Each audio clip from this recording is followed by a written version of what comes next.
17 फरवरी के दिन गणित की परीक्षा होने जा रही है और बिहार बोर्ड के द्वारा जारी किया गया आज की इस वीडियो में गणित के ऐसे महत्वपूर्ण क्वेश्चन आपको बताने वाले हैं जो आपके एग्जाम में 100% पूछा जाएगा। आज आपको यह समझना है कि आप परीक्षा में बैठे हुए हैं और आप जवाब दे पा रहे हैं। आपको आज की इस वीडियो से पता चलेगा कि आपकी तैयारी कितनी हुई है।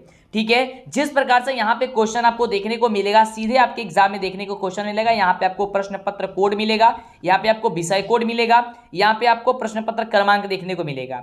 प्रश्नों की संख्या कितनी रहेगी यहाँ पे आपको देखने को मिलेगा। आइए वीडियो को शुरू करते हैं। वीडियो को लाइक और चैनल को सब्सक्राइब नहीं किया जल्दी से कीजिए और ध्यानपूर्वक वीडियो को समझिए, कॉपी कलम लेकर के बैठिए। तो सबसे पहला नंबर प्रश्न ये रहा आपके स्क्रीन पे कि 7/20 का दशमलव प्रसार क्या होगा, जो कि काफी बढ़िया क्वेश्चन है। जब भी आपके स्क्रीन पे ऐसा क्वेश्चन है तो सबसे पहले आपको क्या करना है, हर का गुणखंड निकालना होगा। जैसे कि यहाँ पे हर क्या है, 20 है, यानी कि 20 है। यहाँ पे इसको हम गुणखंड करेंगे तो हम लोग का गुणखंड जो देखेंगे, चेक करेंगे कि क्या इसका गुणखंड क्या आ रहा है। तो अगर यहाँ पे 2 और 5 आएगा, इसके अलावा कोई दूसरा संख्या नहीं आएगा तो वह शांत होगा, और 2 और 5 के अलावा कोई दूसरा संख्या आ जाएगा तो वह शांत हो जाएगा। तो यहाँ पे जब हमने 20 का गुणखंड किया तो केवल 2 और 5 आ रहा है, इसके अलावा कोई दूसरा संख्या नहीं आ रहा है, इसलिए क्या हो जाएगा, शांत संख्या हो जाएगी, यानी कि ऑप्शन जो हो जाएगा यह आपका बी नंबर हो जाएगा। ठीक है, तो इस प्रकार से मेथड आप याद करके रखिए। जब भी आपके सामने ये क्वेश्चन आएगा तो आप फटाफट से बना दीजिएगा, हूबहू क्वेश्चन आपके एग्जाम में ये सभी क्वेश्चन पूछा जाएगा। अगला देखिए प्रश्न, अगला प्रश्न कह रहा है कि पाई क्या है, जो कि बहुत बढ़िया क्वेश्चन है। पाई क्या है, तो पाई एक अपरिमेय संख्या है, याद करके एकदम दिमाग में बैठा लीजिए। हूबहू क्वेश्चन आपके एग्जाम में आएगा, क्योंकि बिहार बोर्ड के द्वारा जारी किया गया यह क्वेश्चन सारा का सारा क्वेश्चन आपको सॉल्व करा रहे हैं। जितने बच्चों को पहले से इन सभी उत्तर पता है, मतलब इन प्रश्नों का उत्तर पता है, तो नीचे कमेंट करते रहेंगे और लाइक और चैनल को सब्सक्राइब जरूर करेंगे। कंजूसी नहीं करेंगे तो दिक्कत हो जाएगा, आपको आगे से वीडियो नहीं मिलेगी। फटाफट लाइक सब्सक्राइब कर लेंगे। अगला क्वेश्चन है कि दो संख्याओं का मसा अगर दिया गया है यहाँ पे 15 और रसा दिया गया है 105, उनमें से एक संख्या 5 है तो दूसरी संख्या आपको ज्ञात कर देनी है। इसको ज्ञात करने के लिए एक फॉर्मूला होता है। फॉर्मूला क्या होता है कि मसा गुणे लसा, यानी कि मसा यहाँ पे 115 दिया गया है, 15 दिया गया माफ कीजिएगा, और लसा आपका 105 दिया गया है। ठीक है, और बराबर होता है दोनों संख्याओं का गुणनफल, यानी कि पहली संख्या गुणे दूसरी संख्या। तो पहली संख्या दी गई है 5 और दूसरी संख्या मान लेते हैं हम लोग यहाँ पे x। ठीक है, अब यहाँ पे कटाएंगे हम लोग तो 5 तिहाई कितना हो जाएगा, 15 हो जाएगा, और 3 में 105 से गुणा करेंगे हो जाएगा हम लोग कितना, 315, बराबर क्या हो जाएगा, अब यहाँ पे बच जाएगा x, यानी कि x का वैल्यू कितना निकल गया, तो 315 आ गया। 315 कहाँ पे दिया गया है, ऑप्शन नंबर सी में दिया गया है, तो ऑप्शन नंबर सी क्या हो जाएगा, राइट जवाब हो जाएगा। चलिए आगे बात करते हैं अगले प्रश्न की, जो कि बहुत ही बढ़िया प्रश्न है। प्रश्न क्या है हम सभी का कि निम्नलिखित में कौन अपरिमेय संख्या है। यहाँ पे अपरिमेय संख्या बताना है, यानी कि किसे हम लोग रूट से बाहर नहीं कर सकते हैं, यानी कि p बटे हम लोग q के रूप में किसे नहीं लिख सकते हैं। ठीक है, तो यहाँ पे देख पा रहे हैं, यहाँ पे जो -9/16 दिया गया, इसे हम लोग बाहर कर सकते हैं। 16 को बाहर करने के हो जाएगा 4, यानी कि -9/4 जो कि परिमेय संख्या हो जाएगी। यहाँ पे रूट में दिया गया है 3/5 दिया गया है, जो कि यहाँ पे यह एक अपरिमेय संख्या हो जाएगी, और यही आपका राइट उत्तर होगा, क्योंकि 3 को हम लोग बाहर नहीं करेंगे, 5 को भी बाहर नहीं कर सकते हैं, यानी कि हम लोग का जो जवाब हो जाएगा वो आपका ऑप्शन बी नंबर जो दिया गया है, ये बी नंबर आपका क्या हो जाएगा, बिल्कुल ही बिल्कुल राइट जवाब हो जाएगा। ठीक है, यहाँ पे 100 दिया गया, 100 को बाहर करेंगे तो क्या हो जाएगा, 10 हो जाएगा, 1 को बाहर करेंगे 1 हो जाएगा। 36 दिया गया है, बाहर करेंगे 6 हो जाएगा। 64 दिया गया, बाहर करेंगे 8 हो जाएगा, यानी कि यहाँ पे 6/8 दिया जाएगा, यहाँ पे 1/10 हो जाएगा। ठीक है, और यहाँ पे -9/4 हो जाएगा, लेकिन इसे हम लोग नहीं बाहर कर सकते, ये रूट में ही रहेगा। तो जो संख्या रूट में रहेगी वो क्या होती है, अपरिमेय संख्या होती है, यानी कि ऑप्शन नंबर हो जाएगा बी नंबर। ठीक है, बहुत सारी चीजें आपको हम बता रहे हैं, बस आपको कान में ईयरफोन लगा लेना है और शांत जगह बैठ करके वीडियो देखना है, आपको कहीं पे भी दिक्कत होने वाली नहीं है। अगला क्वेश्चन, क्योंकि अब सिक्का उछल चुका है, हेड भी अपना होगा और टेल भी अपना होगा। अगला क्वेश्चन कि निम्नलिखित में कौन द्विघात समीकरण है। द्विघात समीकरण कहने का मतलब क्या हो गया कि ax² + bx + c के रूप का होना चाहिए, वही आपका द्विघात समीकरण होता है, अन्यथा वह द्विघात समीकरण नहीं होगा। तो यहाँ पे देखिए, यहाँ पे 4 ऑप्शन में से कौन द्विघात समीकरण होगा, तो यहाँ पे ऑप्शन नंबर डी होगा। ठीक है, क्योंकि यहाँ पे देख सकते हैं तो ये क्यूब वाला है, तो क्यूब वाला तो होगा नहीं, क्योंकि ये x² होता है। यहाँ पे आपका bx होता है, लेकिन यहाँ पे तो रूट में दे दिया गया है, और यहाँ पे 2x², यहाँ पे 2x है, तो ये कट जाएगा, डिवाइड हो जाएगा, खत्म हो जाएगा, तो आएगा ही नहीं, x² ग्रुप में आएगा ही नहीं। ठीक है, क्योंकि ये x² ग्रुप में आना चाहिए, लेकिन नहीं आएगा, लेकिन ये आ जाएगा। ठीक है, आपका यहाँ पे जो दिया गया है ऑप्शन x + 1/x बराबर 2, इसको अब सॉल्व करते हैं। जैसे सॉल्व करेंगे x गुणा हो जाएगा x² + 1 बराबर हो जाएगा यहाँ पे 2x। ठीक है, अब यहाँ पे इसको पक्षांतरित करेंगे तो हो जाएगा x² प्लस माइनस हो जाएगा अब यहाँ पे 2x, और यहाँ पे हो जाएगा प्लस का 1 बराबर 0। ठीक है, तो ax² + bx + c के रूप में आ गया। देखिए यहाँ पे हमने बताया आपको ax² + bx + सी, ठीक है। लेकिन यहाँ पे हमने यहाँ पे माइनस ला दिया है, यानी कि माइनस आएगा ही। तो देखिए यहाँ पे माइनस प्लस से मतलब नहीं है, ठीक है, लेकिन ये एक्स स्क्वायर के रूप में होना चाहिए, बी एक्स के रूप में होना चाहिए, यहाँ पे कांस्टेंट होना चाहिए, ठीक है, यानी कि सी का वैल्यू होना चाहिए, ठीक है, इस प्रकार से होना चाहिए। तो आपका क्या होगा, आपका द्विघात आपका समीकरण हो जाएगा, ठीक है। चलिए आगे बात करते हैं अगले क्वेश्चन की। अगला क्वेश्चन कह रहा है हम सभी का बहुत बढ़िया प्रश्न है, क्वेश्चन आपके हूबहू आपके एग्जाम में पूछा जाएगा। कह रहा है कि 188 बट्टे की 220 जो है आपका, इसका सरलतम रूप आपको ज्ञात कर देना है। सरलतम रूप कहने का मतलब होता है सबसे छोटा रूप क्या होगा, यानी कि आपको इतना बार इसको घटाना है ताकि सबसे छोटा हो जाए। तो जब इसे घटाएगा तो हो जाएगा आपका 47 बट्टे की 55, और इससे ज्यादा यह नहीं घटेगा, ठीक है। यानी ऑप्शन जो हो जाएगा इसका डी नंबर जो होगा राइट जवाब हो जाएगा, ठीक है, कि 47 बट्टे हो जाएगा 55, ठीक है, 55 हो जाएगा। आगे बात करते हैं अगले प्रश्न की। अगला प्रश्न कह रहा है हम सभी का बहुत बढ़िया प्रश्न है कि किसी द्विघात बहुपद के शून्यकों की अधिकतम संख्या कितनी होती है। तो याद करके रखिएगा, हमने आपको कई बार बताया है कि द्विघात बहुपद के शून्यकों की अधिकतम संख्या 2 होती है, ठीक है। त्रिघात बहुपद के 3 होती है, एक घातीय बहुपद या रैखिक बहुपद की 1 होती है। ये याद करके रखिएगा, आपका राइट जवाब हो जाएगा और आप धमाल मचा देंगे एकदम परीक्षा में। अगला क्वेश्चन आपके स्क्रीन पे बहुत ही शानदार प्रश्न है, काफी बच्चे इसमें गलती करते हैं। क्वेश्चन है कि किसी पूर्णांक p के लिए विषम संख्या का रूप क्या होता है। तो p के लिए विषम संख्या हो जाएगा 2p+1 होगा। क्या होगा, 2p+1 होगा। अगर यहाँ पे सम संख्या बोलता तो केवल 2 हो जाता, 2p हो जाता, लेकिन यहाँ पे विषम संख्या के लिए बोला है तो 2p+1 होगा। और कहीं कहीं पे 2p के जगह m देता है तो 2m+1 कहे तो भी कोई दिक्कत नहीं है। यहाँ पे ये आपका चर का मान अलग अलग भी हो सकता है।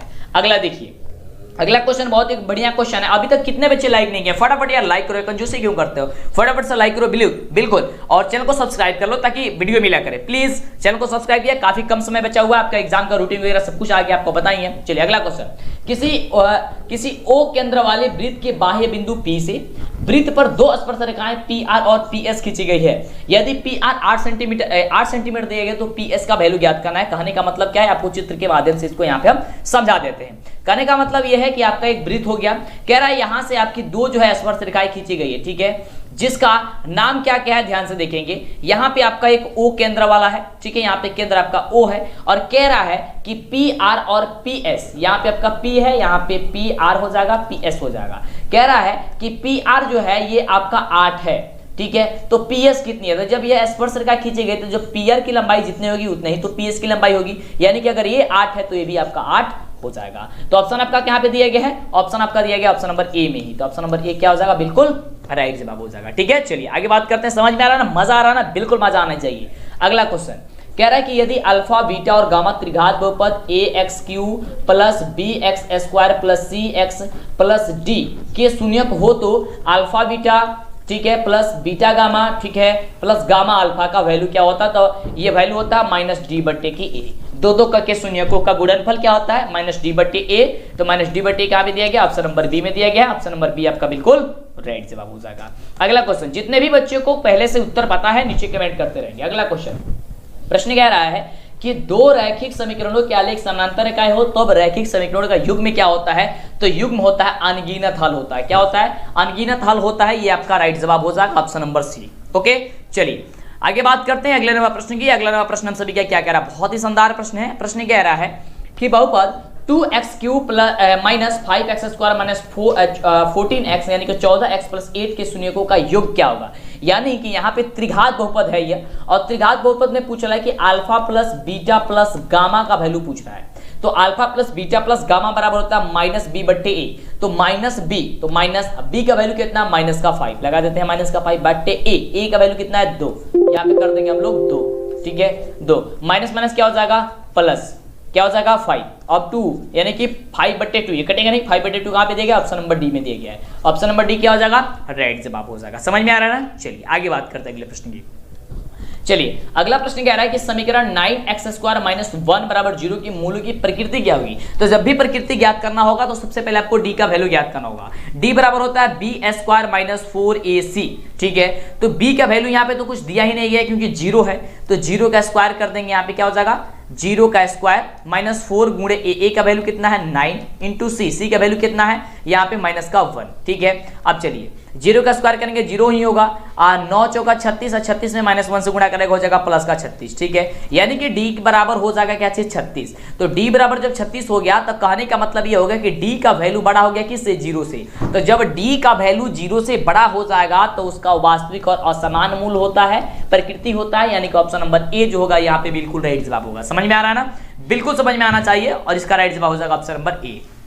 अगला देखिए, अगला प्रश्न हम सभी का कह रहा है, बहुत बढ़िया प्रश्न है कि यदि ए बी सी और पी क्यू आर समरूप त्रिभुज है जिसमें कोण ए बराबर 42 डिग्री है और कोण आर बराबर 80 डिग्री है और कोण बी बराबर आपको बताना है कि क्या होगा। तो ध्यान दीजिएगा, यहाँ पे दो त्रिभुज है, त्रिभुज के माध्यम से समझिए, दिक्कत नहीं होगा। या आप देखिए एक त्रिभुज हम लोग यहाँ पे बना देते हैं, ठीक है। ये त्रिभुज तिरछा करे जा रहा है जी, चलिए ए बी सी हो गया। एक ये त्रिभुज आपका बन गया यहाँ पे, यहाँ पे इसको बना देते हैं क्या चीज, पी क्यू और आर बना देते हैं। कह रहा है कि कोण ए बराबर 42 डिग्री है, यानी कि ये 42 डिग्री है, ठीक है। कोण आर बराबर जो दिया गया है ये 80 डिग्री है, यानी कि 80 डिग्री है, चलिए। और कोण बी का वैल्यू बता देना है, यानी कि देखिए ये और एक कह रहा है कि दोनों समरूप है। जब समरूप है तो जब ये आपका 42 डिग्री है तो यहाँ पे इसका सी का भी यार का वैल्यू होता है, यहाँ पे सी का वैल्यू हो जाएगा, यहाँ पे वही वैल्यू हो जाएगा, मान बराबर हो जाएगा, यानी 80 डिग्री ये भी हो जाएगा।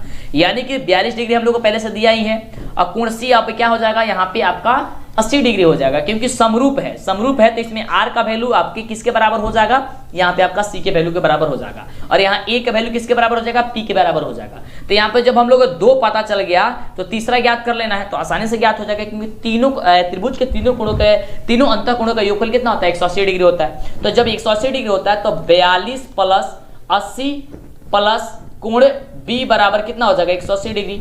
अब 42 को 80 जोड़ेंगे तो 122 हो जाएगा। 122 प्लस कोण बी बराबर 180 डिग्री। अब यहाँ पे एक कोण बी बराबर क्या हो जाएगा, 180 माइनस का 22 घटाएं, 122 घटाएंगे, कितना हो जाएगा आपका, हो जाएगा 58 डिग्री। तो ऑप्शन कहाँ पे दिया गया, 58 डिग्री, ऑप्शन नंबर सी में दिया गया।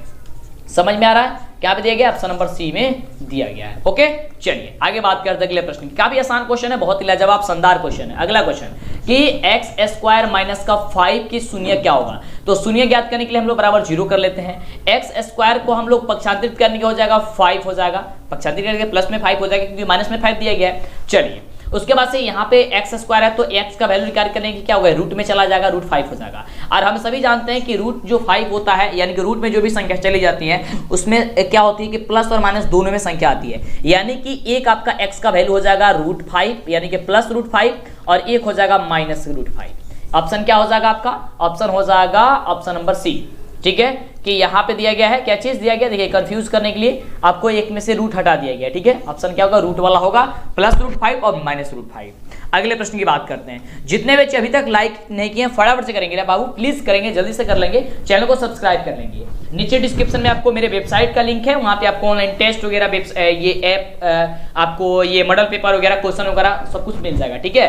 अगला क्वेश्चन है कि समीकरण निकाल 3x प्लस के वाई बराबर 0 और 2x प्लस 5y बराबर 20 के अद्वितीय हल होने के लिए के का मान क्या होगा। अद्वितीय हल होने के लिए तो अद्वितीय हल बराबर क्या होता है, a1 बट्टे a2 बराबर b1 बट्टे नहीं होना चाहिए b2, ठीक है। यानी कि 3 बट्टे a1 का वैल्यू 3 है, b1 का मान क्या है आपका 2 है, a1 बट्टे a2 का मान क्या है 2 है, बराबर नहीं होना चाहिए b1 बट्टे b2। b1 का मान कितना है तो k है, बट्टे b2 का मान कितना है तो 5 है। अब 3 गुणा करेंगे तो 3 में 5 से गुणा करेंगे कितना हो जाएगा 15, 2 में k से करेंगे हो जाएगा 2k, यानी कि 2k बराबर नहीं होनी चाहिए, कितना हो जाएगा 15।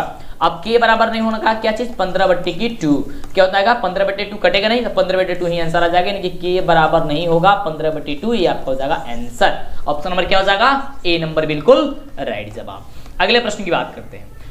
अगला प्रश्न कह रहा है कि निम्नलिखित में कौन समानांतर श्रेणी में है। समानांतर श्रेणी कहने का मतलब हो गया कि A1 ये आपका D हो, D1 बराबर D2 होना चाहिए, ठीक है। यानी कि सार्वंतर का वैल्यूज बराबर होनी चाहिए। तो यहाँ पे देखेंगे सार्वंतर का वैल्यू किसका बराबर है, तो ऑप्शन नंबर डी का है। क्यों है देखिए ध्यान से, A2 में से A1 घटाएंगे, यानी कि -4 में से 0 घटाएंगे कितना हो जाएगा, -4 हो जाएगा। फिर -8 में से हम घटाएंगे कितना, -4, ठीक है। तब भी क्या हो जाएगा, ये -8 और माइनस हो जाएगा प्लस, क्या हो जाएगा -4। ये भी -4 आया, ये भी -4 आया, यानी कि ऑप्शन नंबर क्या हो जाएगा, डी नंबर बिल्कुल राइट जवाब हो जाएगा। चलिए आगे बात करते हैं अगले क्वेश्चन की। अगला प्रश्न बहुत ही बढ़िया प्रश्न कह रहा है कि बिंदु -12 कामा -12 यह किस पाद में है। तो ये तो तृतीय पाद में है यार। देखिए यहाँ पे अंक से मतलब नहीं है, यहाँ पे माइनस प्लस से मतलब है। अगर दोनों संख्याएं माइनस में होती है तो तृतीय चतुर्थांश में या फिर पाद में होती है। या तो यहाँ पे चतुर्थांश लिख सकता है या तो पाद लिख सकता है। तो तृतीय चतुर्थांश या पाद होगा, ऑप्शन हो जाएगा सी। अगले प्रश्न की बात करते हैं। अगला प्रश्न कह रहा है, ये फॉर्मूला वाला क्वेश्चन है कि किसी समानांतर श्रेणी के लिए निम्नलिखित में कौन सा सूत्र सही है। तो हम सभी जानते हैं कि Sn बराबर होता है n/2 into 2a plus n-1 into D होता है, जो कि ऑप्शन नंबर ए ही हो जाएगा। ये आपका तो फॉर्मूला है। अगला देखिए क्वेश्चन। अगला प्रश्न हम सभी क्या कह रहा है कि द्विघात समीकरण bx² plus ax plus c बराबर 0 के विविध कर क्या होगा। अब देखिए ध्यान से, हम लोग क्या पढ़े हैं, ax² plus bx plus c बराबर 0 अगर होता है तो विविध का d बराबर होता है b² माइनस का 4ac। लेकिन यहाँ पे bx² दिया गया है, न कि ax² दिया गया है, यानी कि b के जगह a के जगह b यहाँ पे चेंज कर दिया गया है। तो हम भी फॉर्मूला में चेंज कर देंगे। तो अब d का वैल्यू हो जाएगा b² होता था तो अब a² हो जाएगा माइनस माइनस 4 a की जगह हो जाएगा b, 80 की जगह c, यानी कि a² माइनस 4bc। तो a² माइनस 4bc यहाँ पे दिया गया, ऑप्शन नंबर आपको बी में दिया गया है। ऑप्शन नंबर बी क्या होगा, राइट जवाब हो जाएगा। चलिए आगे बात करते हैं। नंबर देखिए, प्रश्न बहुत ही शानदार है और इसे आप लोग सॉल्व कीजिएगा, क्योंकि यहाँ पे क्षेत्रफल निकालना है कि किसी त्रिभुज का क्षेत्रफल आपको ज्ञात करना है जिसका शीर्ष दिया गया। आपको हिंट्स कर देते हैं। ये आपका एक त्रिभुज हो गया, ठीक है, ये आपका त्रिभुज हो गया। ये आपका हो गया ए, यहाँ पे हो गया बी, यहाँ पे हो गया सी।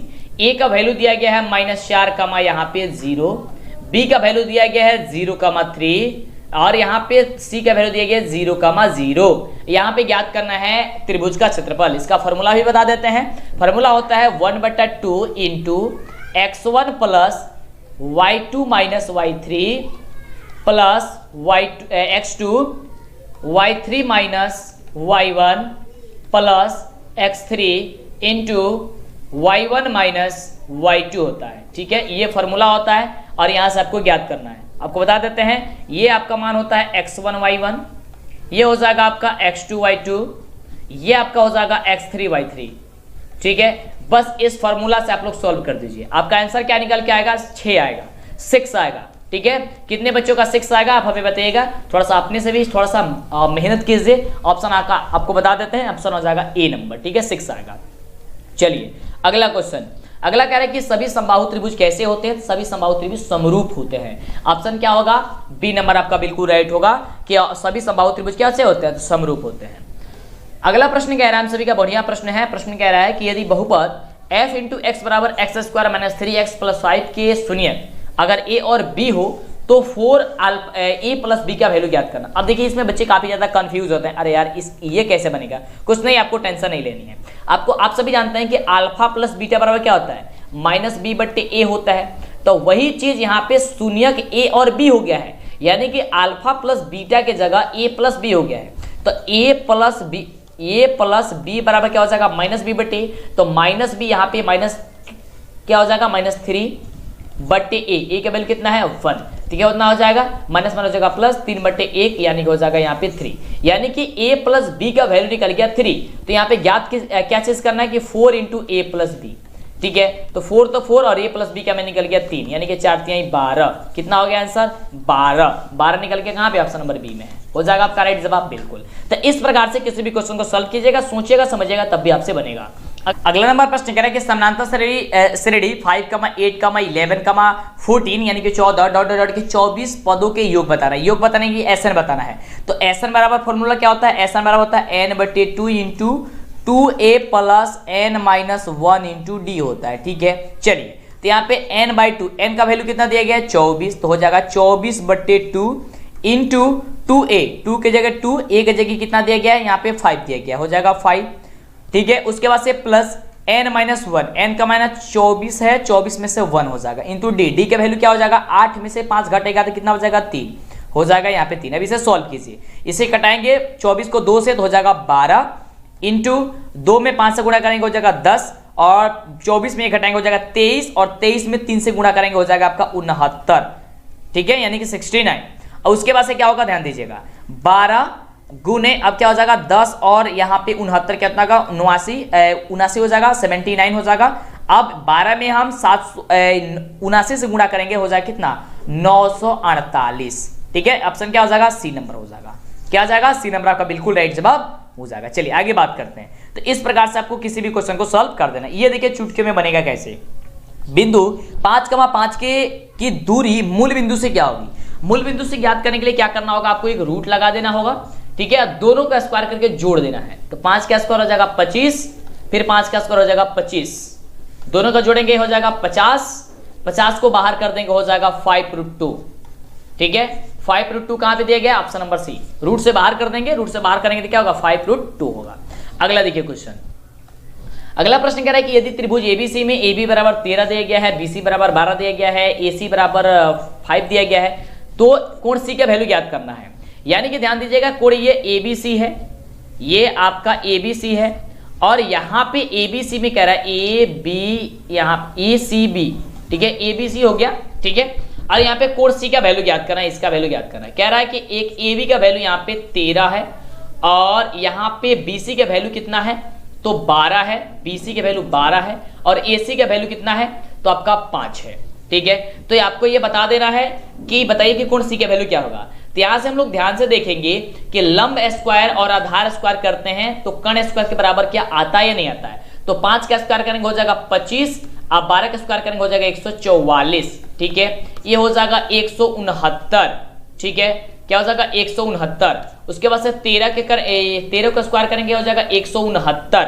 ठीक है, इसका भी करेंगे हो जाएगा आपका 13, यानी कि दोनों का मान ये बराबर आ रहा है। तो दोनों का जो मान बराबर, यानी कि लंब स्क्वायर प्लस आधार स्क्वायर बराबर कर्ण स्क्वायर के बराबर आ रहा है, यानी कि आपका हो जाएगा 90 डिग्री। कितना हो जाएगा 90 डिग्री। यदि लंब स्क्वायर प्लस आधार स्क्वायर बराबर कर्ण स्क्वायर होता है तो क्या होता है, उसका मान 90 डिग्री होता है।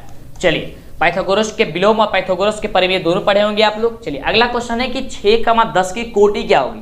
तो ध्यान दीजिएगा, दो होता है, एक होता है भुज और दूसरा होती है कोटि। तो कोटि क्या हो जाएगी 10, क्या हो जाएगी 10। ऑप्शन क्या दिया गया, बी नंबर में।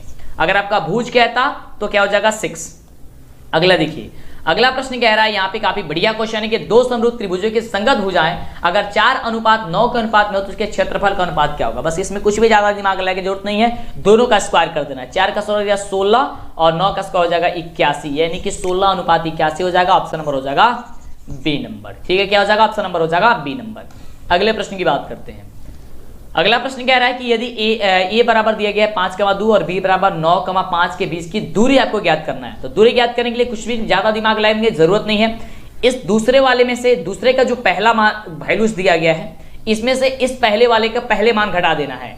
और देखिए ध्यान से 9 में से 5 घटेगा कितना होगा 4, कितना होगा 4, 4 का स्क्वायर करेंगे क्या हो जाएगा 16। फिर ये 5 में से 2 घटेगा कितना हो जाएगा 3, 3 का स्क्वायर कितना करेंगे कितना हो जाएगा 9, 16 9 कितना होता है, कहेगा सर 25 होता है। 25 का जब आप लोग यहाँ से हटाएंगे तो क्या होगा, मतलब रूट से बाहर करेंगे क्या होगा, सर कहिएगा सर 5 होगा। जो बिल्कुल आपका आंसर आ गया 5। ऑप्शन क्या होगा डी नंबर। कितना आसान है ना, काफी जबरदस्त है।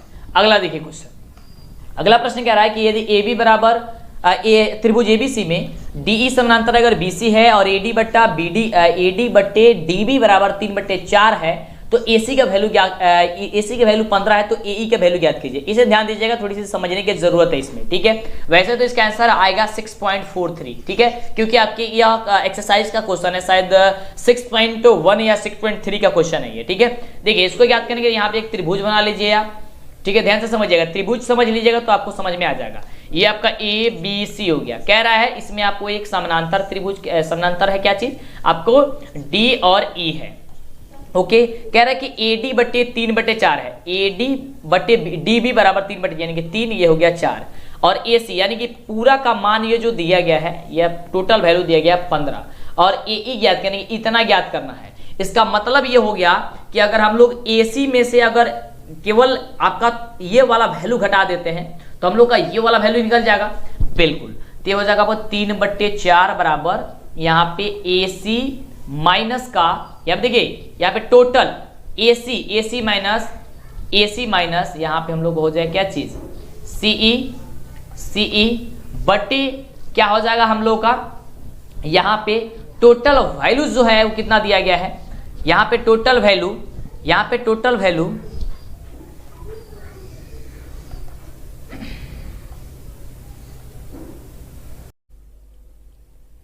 अगला नंबर प्रश्न देखिए, काफी बढ़िया प्रश्न दिया गया है और इसे भी आपको सॉल्व करना है। प्रश्न कह रहा है, क्योंकि यह एक्सरसाइज का क्वेश्चन है आपका 6.1 या 6.3 का, ऐसा ही क्वेश्चन है इसमें का। कह रहा है कि त्रिभुज एबीसी में डी समानांतर बीसी है और एडी बटे डीबी बराबर 3/4 दिया गया है, तो एसी का वैल्यू 15 है, तो एई का वैल्यू ज्ञात कर दीजिए। सारा चीज आपको हम हिंट्स कर देते हैं, बस आपको सॉल्व कर लेना है।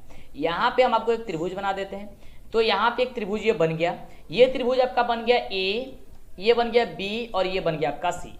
यहां कह रहा है कि एक समानांतर है, तो डी ई एक समानांतर हो गया। कह रहा है कि एडी बराबर 3 है, तो एडी बराबर हमने कर दिया 3, डीबी बराबर 4 है, तो हमने कर दिया 4। जिस प्रकार से हम कर रहे हैं इसी प्रकार से करिएगा, केवल आपको सॉल्व कर लेना है।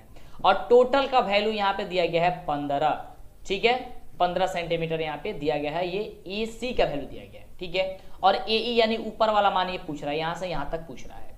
तो यहाँ पे हम लोग जानते हैं एडी बटे डीबी बराबर होता है एई बटे सीई, यही होता है ना, बिल्कुल हम लोग जानते हैं। चलिए उसके बाद से यहाँ पे एडी बटे डीबी तो दे ही दिया गया है, यानी कि 3/4 हम लोग को दे ही दिया गया है। एई का मान ज्ञात करना है, तो 15 में से घटाएंगे अगर हम लोग सीई का मान या ईसी के मान, सीई का मान, तब तो हम लोग का निकल के चला आएगा एई का मान और नीचे हो जाएगा सीई, ठीक है। अब इसको तिर्यक मल्टीप्लाई करके बस गुणा कर दीजिएगा, आपका आंसर राइट जवाब आ जाएगा। तो इसका राइट जवाब हो जाएगा ऑप्शन नंबर यहाँ पे ऑप्शन ए आना चाहिए। क्या हो जाएगा आपका 6.43 सेंटीमीटर ही आना चाहिए, ठीक है, आएगा ही। आप सब कर लीजिएगा।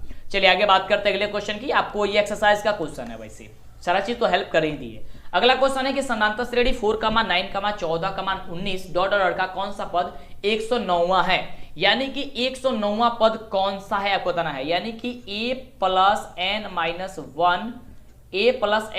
1 इंटू डी बराबर दे दिया गया है 109, ठीक है। क्या दिया गया है, a plus n minus 1 into D बराबर दे दिया गया इतना 109। तो a का वैल्यू कितना दिया गया है 4 प्लस n का वैल्यू ज्ञात करना है -1 इंटू डी का वैल्यू क्या हो जाएगा 9 में से 5 4 जाएगा, कितना बचेगा 5, बराबर हो जाएगा 109।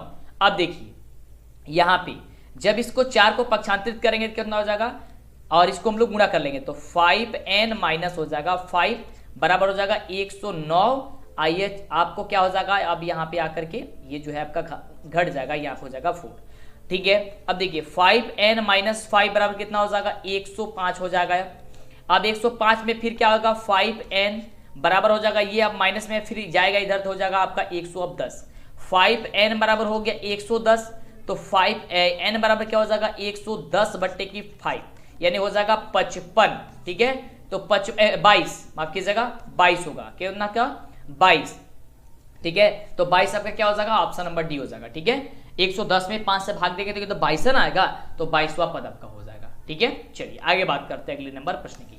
तो काफी बढ़िया क्वेश्चन है। अगला नंबर कह रहा है कि यदि tan थीटा बराबर 12/5 दिया गया है तो sin थीटा का वैल्यू ज्ञात कीजिए। इसको ज्ञात करने के लिए sin थीटा बराबर क्या होता है लंब बटे कर्ण होता है, तो यहाँ पे tan थीटा पर क्या होता है लंब बटे आधार होता है, यानी कि कर्ण का वैल्यू नहीं दिया है तो कर्ण का वैल्यू ज्ञात करना है। कर्ण का वैल्यू ज्ञात करने के लिए क्या होता है लंब स्क्वायर प्लस आधार स्क्वायर, यानी कि लंब स्क्वायर 12 का स्क्वायर हो जाएगा कि 44 और प्लस 50 25, ठीक है, हो जाएगा 169। 169 को बाहर करेंगे बच जाएगा 13, यानी कि कर्ण आ गया 13। तो sin थीटा बढ़ता है लंब बटे कर्ण, तो लंब आपका 12 दिया गया, कर्ण आपका 13 हो गया, यानी कि 12/13 कहाँ पे दिया गया है ऑप्शन नंबर ए में दिया गया है। समझ में आ रहा है। चलिए आगे बात करते हैं अगले नंबर प्रश्न की। तो इस प्रकार से किसी भी क्वेश्चन को आप आसानी तरीके से सॉल्व कर लेंगे, काफी मजेदार है, लाजवाब है। जल्दी से वीडियो को लाइक और चैनल को सब्सक्राइब कर लेंगे जिससे कि आगे से वीडियो मिले। अगला देखिए क्वेश्चन, ये चूट क्यों बनाएंगे, काफी बच्चों की इसमें परेशानी होती है। कह रहा है कि बिंदु ए बराबर जो है -7,5 है और बी बराबर दिया गया 4,2, तो मिलाने वाले रेखाखंड के मध्य बिंदु का आपको नियामक बताना है। चलिए तो मध्य बिंदु का नियामक क्या होता है, ध्यान दीजिएगा। क्या कीजिएगा, आपको इसमें का पहला और इसमें का पहला दोनों को जोड़ करके आपको ट्रिक बताते हैं। इसमें का पहला और इसमें का पहला वाला जोड़ करके 2 से भाग दीजिएगा, तो 7 में से यहाँ पे -7 में 4 जोड़े कितना होगा -3 और बट्टे 2, ठीक है। और 5 और 2 कितना होगा 7/2, आपका आंसर आ गया -3,2 और 7,2 क्या हो जाएगा आपका आंसर ऑप्शन नंबर बी। तो ये आपका बिल्कुल राइट जवाब हो गया। बस इसी प्रकार से ये बनता है। जब भी आपसे क्वेश्चन आएगा इस प्रकार, आप फटाफट इस फॉर्मूले से आप इस ट्रिक से बना दीजिएगा, आपका बिल्कुल राइट जवाब हो जाएगा। अगला देखिए प्रश्न कह रहा है कि यदि सूर्य की ऊंचाई 60 डिग्री है, ठीक है, ऊंचाई 60 डिग्री है, तब 30 डिग्री मीटर की लंबी छाया बनाने वाले उधर के मीनार की जो ऊंचाई होगी किस प्रकार से होगी। यानी कि मान लेते हैं ये कि आपका ये हो गई आपके मीनार, ठीक है, इसकी ऊंचाई जो है आपका ABC इसको मान लेते हैं। इसकी छाया कितने दी गई है, 30 मीटर दी गई है, और कह रहा है कि ये 60 डिग्री है, इसका कोण 60 डिग्री मान लेते हैं। तो यहाँ पे कह रहा है इसकी ऊर्ध्व मीनार की ऊंचाई यानी कि ये बताना है, यानी कि 10 बताना है। तो 10 60 डिग्री बराबर कितना हो जाएगा, AB बटे 30, ठीक है। तो 10 60 का वैल्यू कितना होता है, √3 होता है। √3 बराबर क्या उतना हो जाएगा, AB बट्टे कितना हो जाएगा, 30 हो जाएगा, और नीचे 1 कुछ नहीं है तो 3 मल्टीप्लाई कर देंगे, कितना हो जाएगा, यहाँ पे AB बराबर हो जाएगा 30√3, ठीक है। 30√3 कहाँ पे दिया गया है, 30 बट्टे √3, ठीक है। कहाँ पे दिया गया है, 30√3 कहाँ पे दिया गया, ऑप्शन नंबर सी में दिया गया है। क्या दिया गया, ऑप्शन नंबर सी में, ठीक है। 30√3 हो जाएगा, यहाँ पे चीजें गुणा कर दिए हैं, ठीक है। चलिए आगे बात करते हैं, आगे बात करते हैं। अगला क्वेश्चन काफी बढ़िया क्वेश्चन है। दो खंभे जिसकी ऊंचाई है 6 मीटर 11 मीटर है, समतल भूमि पर खड़े हैं। दो यदि खंभों के पास के बीच की दूरी जो 12 मीटर है तो उसकी ऊपरी सिरों की ज्ञात किया। और देखिए ये काफी आसान है और ये क्वेश्चन आपका एग्जाम में 5 नंबर का भी पूछा जाता है, तो ध्यान से समझ लीजिए। अगर एक ट्रिक भी पता होगा तो केवल आपको लिखना होगा, लिख कर बना दीजिएगा। देखिए 2 गो खंभा है, एक खंभा कह रहा है कि 6 मीटर है और दूसरा खंभा कह रहा है कि 11 मीटर है, ठीक है। और इसके नीचे जो ये आपका है इसके बीच की दूरी जो है वह 12 है, ठीक है। अब कह रहा है इसको जो, अब हम यहाँ पे इसको मिला देते हैं। अब कह रहे हैं इसके सिरों के बीच के ज्ञात कीजिए, यानी कि मान लीजिए A हो गया, B हो गया, C हो गया, D हो गया, E हो गया, ठीक है। चलिए, और ये पूछ रहा है, ये भी दिया है, ये भी दिया है, ये भी दिया है, ये टोटल दिया है। तो जब ये टोटल दिया है तो हम लोग को इसका मान कितना हो जाएगा, क्योंकि देखिए इसकी लंबाई के बराबर अब हो गया। जब हमने कट किया तो 6 ये हो गया, 6 ये हो गया, ठीक है। तो जब 6 ये हो गया तो ये टोटल लगा रहा थी, कितना हो जाएगा, 11 में से 6 जाए कितना बचेगा, 5, यानी कि ऊपर वाला 5 आ गया, ठीक है। इसी प्रकार से आसानी तरीके से 5 आ गया। तो जब 5 हम लोग को ये पता हो गया और ये नीचे वाला 12 है तो अभी ऊपर वाला इसमें भी 12 होगा, तो 12 भी पता चल गया, 5 भी पता चल गया, यानी कि लंब और आधार पता चल गया। कर्ण निकालना है, कर्ण का फॉर्मूला क्या होता है, लंब स्क्वायर प्लस आधार स्क्वायर। 5 का स्क्वायर 25 और 12 का स्क्वायर 144 हो जाएगा। दोनों को जोड़ेंगे 169, 169 को बाहर करने हो जाएगा 13, यानी कि 13 मीटर हो जाएगा आंसर। और यह क्वेश्चन आपके एग्जाम में 5 नंबर में भी आता है। चलिए अगला क्वेश्चन, काफी आसान क्वेश्चन है, कई बार ये क्वेश्चन पूछा गया है। और देखिए फिर इसमें भी आ गया है क्वेश्चन कि 2 वृत्तों के क्षेत्रफल का अनुपात अगर 9:1 है तब उनकी त्रिज्याओं का अनुपात क्या होगा। तो देखिए जब भी त्रिज्याओं का अनुपात पूछेगा तो इसका वर्गमूल निकाल दीजिएगा, ठीक है। 9 का वर्गमूल करेंगे 3 हो जाएगा और 1 का करेंगे कितना हो जाएगा, 1 हो जाएगा, यानी कि 3:1 हो जाएगा। तो 3:1 कहाँ पे दिया गया, ऑप्शन नंबर ए में दिया गया है। ऑप्शन नंबर ए क्या होगा, राइट जवाब हो जाएगा। समझ में आ रहा है। चलिए आगे बात करते हैं। अगला क्वेश्चन क्या रहा है कि 4, 2, 5, 2, 0, 3, 2, 3 का बहुलक क्या होगा, यानी कि सबसे ज्यादा बार कौन आया है। तो देख रहे हैं यहाँ पे 2 और यहाँ पे 3, यानी कि 3 बार 2 आया है और 2 बार 3 आया है, यानी कि सबसे ज्यादा बार 2 आया है। तो 2 आपका आंसर क्या हो जाएगा, जो सबसे ज्यादा बार आया होगा वही आपका बहुलक होगा। अगला देखिए, अगला प्रश्न कह रहा है कि यदि घनाभ की लंबाई, चौड़ाई और ऊंचाई क्रमशः 15, 12 और तथा 4.5 है, ठीक है। तो इसका जो आंसर निकल के आएगा, यानी कि इसका आयतन ज्ञात करना, तो इसको ज्ञात करने के लिए कुछ नहीं करना होगा, 15 × 12 × 4.4 कर दीजिए। अब जैसे ही इतना आप गुणा कीजिएगा तो ये फटाफट तरीके से आएगा। क्या गुणा करना है, 15 × 12 और गुणे आपको करना है 4.5 में, ठीक है। तो ये हो जाएगा आपका 810 सेंटीमीटर क्यूब। क्या हो जाएगा, 810 सेंटीमीटर क्यूब हो जाएगा। ऑप्शन क्या हो जाएगा, बी नंबर आपका हो जाएगा। चलिए आगे बात करते हैं अगले नंबर प्रश्न की। अगला प्रश्न कह रहा है, देखिए कंफ्यूज करने वाला क्वेश्चन है, आपके एग्जाम में आया था, काफी बच्चे इसको छोड़ दिए थे क्वेश्चन के, और ये आपका फॉर्मूला है और इसमें काफी बच्चे गलती कर दिए। कैसे गलती किए थे, ध्यान दीजिएगा। कोण थीटा वाले त्रिज्याखंड का क्षेत्रफल ज्ञात कीजिए। तो सभी बच्चों को याद क्या था, त्रिज्याखंड का क्षेत्रफल कि थीटा बटे 360 × πr², इतना सभी किसी को याद था। क्या याद था बच्चों को, कि सबको ही, और हम लोग ही बताते हैं थीटा बटे 360 × πr², लेकिन ऑप्शन में ये कहीं पे है ही नहीं। तो काफी बच्चे बोले कि सर क्वेश्चन है गलती दे दिया है या ऑप्शन गलती दे दिया है। बिल्कुल गलती नहीं दिया है, ध्यान दीजिएगा। यहाँ पे जो है क्या किया गया है, ऑप्शन नंबर सी में ध्यान से देखिए। सी में जब ध्यान से आप देखेंगे तो क्या दिया गया है कि थीटा बटे 720 × 2πr², जब इसके 2 से कटाएंगे तो 360 नहीं आ जाएगा। तो थीटा बटे 360 × πr² नहीं आ गया, कहेंगे सर आ गया, बिल्कुल तो आ गया। तो यही आंसर हो जाएगा आपका। यही आपको कंफ्यूज करने के लिए आपको दिया जाता है। ज्यादा कुछ माथापीची करने की जरूरत नहीं है, थोड़ा सा दिमाग लगेगा, सब कुछ हो जाएगा। अगला देखिए, अगला क्वेश्चन कह रहा है कि 1 माइनस साइन ए, ठीक है, और कह रहा है कि 1 माइनस साइन ए, ठीक है, ये किसके बराबर है?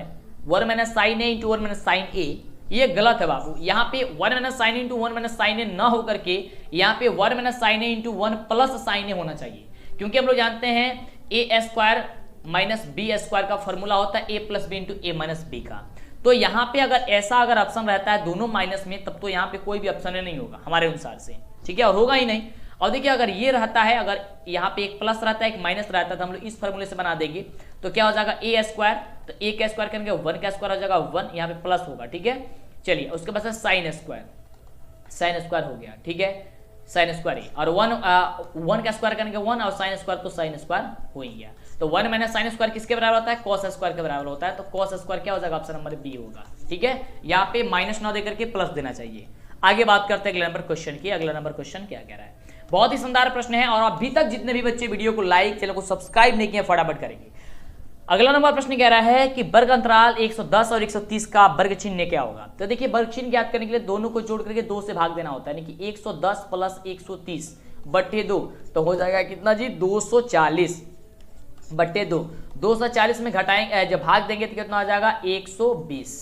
क्या हो जाएगा? 120। यहाँ पे 40 लिखिए, चलिए 40 क्या हो जाएगा? 120 हो जाएगा। क्या हो जाएगा? ऑप्शन नंबर हो जाएगा डी नंबर। समझ में आ रहा है? चलिए आगे बात करते हैं। अगला क्वेश्चन, ये तो सभी बच्चों को याद होगा यार, काफी आसान क्वेश्चन है। अगर ऐसा क्वेश्चन कहीं भी आता है, बस आप एक पे टिक कर दीजिएगा आंख बंद करके, तब वो आपका आंसर आ जाएगा, ठीक है। tan 57 डिग्री बटे cot 33 डिग्री, ये आपका आंसर आ जाएगा 1। क्योंकि देखिए ध्यान से इसको समझा देते हैं क्यों आता है। देखिए ये क्या होता है, ये दोनों में से एक किसी को चेंज करना होता है। तो tan 90 minus theta, 90 minus theta, theta के बदले कितना हो जाएगा? यहाँ पे 57 है, यानी कि 10 के बदले हम लोग यहाँ पे लिख सकते हैं 90 में से 33 घटाएंगे तो आ जाएगा 57, बिल्कुल आ जाएगा। और यहाँ पे हो जाएगा cot का 33 डिग्री। अब देखिए tan 90 माइनस थीटा होता है किसके बराबर? cot थीटा के बराबर, तो हो जाएगा cot कितना? अब यह हो जाएगा 30 डिग्री और नीचे हो जाएगा cot 30 डिग्री। अब दोनों को कटाएंगे तो कितना आ गया? 1 आ गया, बिल्कुल तो हो गया आपका आंसर। यही तो बता रहा है, काफी इजी है ना। चलिए काफी इजी है। अगला क्वेश्चन, प्रश्न कह रहा है कि एक पासे को फेंकने पर सम संख्या आने की प्रक्रिया क्या होगी? तो सम संख्या एक पासा पे कितना संख्या होता है? 6 होता है। और सम संख्या एक पासा पे कितना बार आ सकता है? तो कहेंगे सर 3 बार आ सकता है। 3 बट्टे 6 कितना हो जाएगा? 1/2 हो गया, 1/2। ऑप्शन क्या हो जाएगा आपका? ए नंबर हो जाएगा। तो काफी आसान होता है, पर समझना आपके लिए जरूरी होता है किस मेथड से आप समझ रहे हैं, ठीक है। अगला देखिए क्वेश्चन कह रहा है कि दी गई आकृति में कोण ए ओ और बी बराबर दिया गया 115 डिग्री, ठीक है, 115 डिग्री। तो कह रहा है कि कोण ए पी का वैल्यू बताना है, पी यानी कि इसका वैल्यू आपको बताना है, ठीक है। और इसका वैल्यू आपको दे दिया गया 115। देखिए आपको एक चीज याद रखना है कि ये जो केंद्र का जो वैल्यू होता है, इसमें इस प्रकार से अगर कहीं पे लिखा हुआ मिलेगा तो इसका मान जो होता है इससे दुगुना होता है, माने इससे दुगुना ये होता है, यानी कि अब इसका ये आधा हो जाएगा, यानी 115 के आधा कर दीजिए, ठीक है। तो कितना होगा? शायद 57 पॉइंट कुछ आएगा ना जी, 5 आएगा, ठीक है, 57.5। ऑप्शन क्या हो जाएगा? डी नंबर हो जाएगा। कहने का मतलब P का दुगुना ये होता है, तो इसका आधा ये हो जाएगा। कहने का मतलब ये ना हो गया, बिल्कुल। चलिए आगे बात करते हैं। अगला देखिए प्रश्न कह रहा है कि 5 sec square theta minus sec square A minus 5 tan square A. तो हम सभी जानते हैं कि sec स्क्वायर ए माइनस का यहाँ 5 कमन ले लेते हैं, हो जाएगा tan स्क्वायर ए, ठीक है। दोनों में से 5 का कमन ले लिए, 5 का 5 sec square A minus tan square ए बराबर होता है 1। अब 5 में 1 से गुणा करेंगे हो जाएगा 5। आंसर क्या हो जाएगा? 5। कहाँ पे दिया गया जी? ऑप्शन नंबर ए में दिया गया, ठीक है। क्या दिया गया? ऑप्शन नंबर ए में दिया गया। ऑप्शन नंबर ए आपका बिल्कुल राइट जवाब हो जाएगा। अगला देखिए, अगला प्रश्न काफी आसान है कि एक निश्चित घटना की प्रक्रिया क्या होती है? तो निश्चित घटना की प्रक्रिया क्या होती है? 1 होती है। ऑप्शन क्या हो जाएगा? डी हो जाएगा। चलिए आगे बात करते हैं। अगला प्रश्न कह रहा है काफी शानदार क्वेश्चन की निम्नलिखित में cos 30 डिग्री जो होती है वह किसके बराबर होती है? अब इसका आंसर हम नहीं बताएंगे, देखते हैं कि कौन बच्चे नीचे कमेंट करके बताते हैं। काफी आसान क्वेश्चन है। देखिए यहाँ पे कह रहा है कि cos 30 डिग्री का मान किसके बराबर होता है? cos 45 का तो होगा नहीं, क्योंकि cos 30 का होगा तो 45 तो होगा नहीं। sin 60 tan 30 cos 60, फिर एक cos में दे दिया गया है तो cos में तो होगा नहीं, ठीक है। अब होगा क्या चीज आपको ये बताना है, ठीक है। इतना हेल्प कर दिए, नीचे कमेंट कीजिए फटाफट से। चलिए बात करते हैं अगले क्वेश्चन की। अगला क्वेश्चन कह रहा है, नीचे कमेंट करके बताते रहिए। कह रहा है क्वेश्चन के निम्नलिखित में कौन केंद्रीय प्रवृत्ति की माप नहीं है? केंद्रीय प्रवृत्ति की माप नहीं है तो क्या है, मानक विचलन। ऑप्शन क्या हो जाएगा, सी नंबर, क्योंकि बहुलक, माध्यक और माध्यी ये मापक प्रवृत्ति की ये माप है। चलिए आगे बात करते हैं अगले क्वेश्चन की। अगला प्रश्न कह रहा है, देखिए ये क्वेश्चन सॉल्व करने वाला है, ध्यान दीजिएगा। Sine square theta into cosec theta बराबर क्या होता है, तो ध्यान दीजिएगा कि साइन स्क्वायर थीटा को साइन स्क्वायर थीटा हम लोग यहाँ पे रहने देते हैं, इंटू कोसेक थीटा के बदले हम लोग लिख लेते हैं 1/sin थीटा, क्योंकि 1/sin थीटा बराबर होता है कोसेक थीटा। तो एक साइन से एक साइन कट जाएगा, क्या बचेगा, केवल साइन थीटा। बस आपका आंसर आ गया, ज्यादा माथापेची करने की जरूरत नहीं है। आ गया आंसर, बिल्कुल आ गया। चलिए आगे बात करते हैं। तो वीडियो को लाइक करे रहिएगा और चैनल को सब्सक्राइब किए रहिएगा, तब तो आगे से वीडियो आपको मिलेगी, नहीं तो फिर आपको आगे से वीडियो नहीं मिलेगी। अगला क्वेश्चन कह रहे हैं कि दो प्रतिच्छेदी बिंदुओं की उभयनिष्ठ स्पर्श रेखाओं की संख्या कितनी होती है, तो कितनी होती है, 2 होती है। कह रहे कि दो प्रतिच्छेदी बिंदुओं की, दो प्रतिच्छेदी वृत्तों की उभयनिष्ठ स्पर्श रेखाओं की संख्या कितनी होगी, 2 होगी, यानी ऑप्शन क्या हो जाएगी, बी नंबर हो जाएगा। तो आज की इस वीडियो में बस इतना ही, आगे की वीडियो आपको नेक्स्ट वीडियो में मिलेगी। वीडियो को लाइक, चैनल को सब्सक्राइब कर लीजिए। नीचे डिस्क्रिप्शन में लिंक है आपको हमारे वेबसाइट का, वहां पे जाएंगे तो आपको सब कुछ टेस्ट वगैरह मिल जाएगी, और आप जा करके या गूगल पे सर्च कीजिए DLS एजुकेशन, सर्च करेंगे तो आपको DLS एजुकेशन का ऑफिशियल वेबसाइट मिल जाएगा। फिर मिलेंगे इसी तरह कमाल वीडियो के साथ नेक्स्ट वीडियो में।